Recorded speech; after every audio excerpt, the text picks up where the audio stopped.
په دې مانسره کې یو ایس ایچ او صاحب هغه داسې یو جرګه کړې وه داسې یو فیصله یې کړې وه چې دې سړي جینۍ بیل ده نو تاسو له بدل کې سوره کې جینۍ ورکېږي نو بیا هغې ایس ایچ او خلاف هم پرچه شي هغه هم جیل ته پکې تللی وه کړی پکې وتړل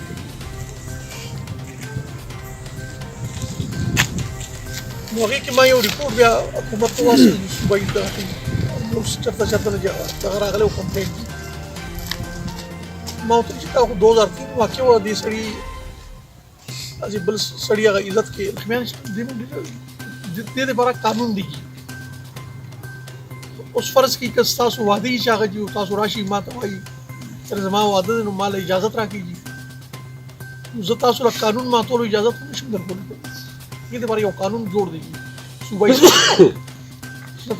تاسو له ایس ایچ او صاحب اجازت درکولی شي ډي اس پي صاحب درکولی شي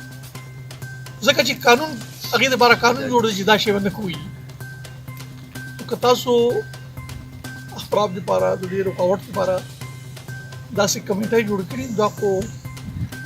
خو ډېره خسته خبره ده